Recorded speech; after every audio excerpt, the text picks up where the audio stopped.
بسم اللہ الرحمن الرحیم۔ السلام علیکم۔ بخاری وائس میں خوش آمدید۔ شب معراج رسول خدا صلی اللہ علیہ وسلم نے بہشت میں ایک حجرہ دیکھا جس کا دروازہ اور تالا سب سونے کا تھا۔ رسول خدا صلی اللہ علیہ وسلم نے جب اندر جانا چاہا تو خدا کی اجازت کے ساتھ آپ اندر تشریف لے گئے۔ آپ اندر گئے تو ایک بہت بڑا صندوق دیکھا جس پر سونے کا تالا تھا۔ حکم خدا کے بعد اس کو کھولا گیا تو اس میں سے ایک اور صندوق نکلا، اس پر بھی سونے کا تالا تھا۔ آخر صندوق کھولا گیا جو کہ سونے کا تھا، اس کے اندر خرقہ مشائخ رکھا ہوا تھا۔ حضور اکرم صلی اللہ علیہ وسلم کو اس خرقہ کی خواہش ہوئی تو خداوند کریم نے فرمایا، ہزاروں پیغمبر آج تک ہوئے ہیں، میں نے یہ کسی کو بھی نہیں دیا، یہ تمہارے لیے رکھا ہے، لو آج میں تمہیں عطا کرتا ہوں، پہنو۔ رسول خدا نے پھر سوال کیا کہ یہ میرے لیے مخصوص ہے یا میں اپنی امت میں سے کسی کو دے سکتا ہوں؟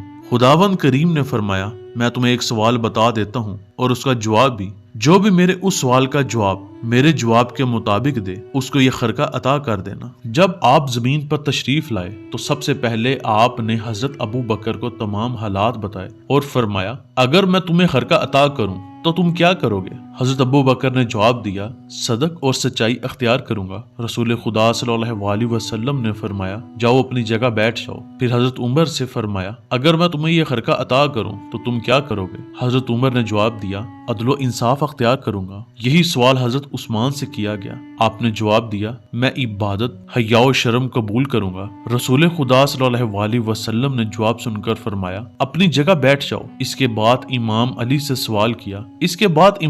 سوال کیا۔ حضرت علی کرم اللہ وجہ الکریم نے جواب دیا، میں خدا کے بندوں کے ایوب کی پردہ پوشی کروں گا۔ رسول خدا نے یہ جواب سن کر فرمایا، یہ تمہارے لیے ہے اور تم اس کے لیے، اس کو پہنو۔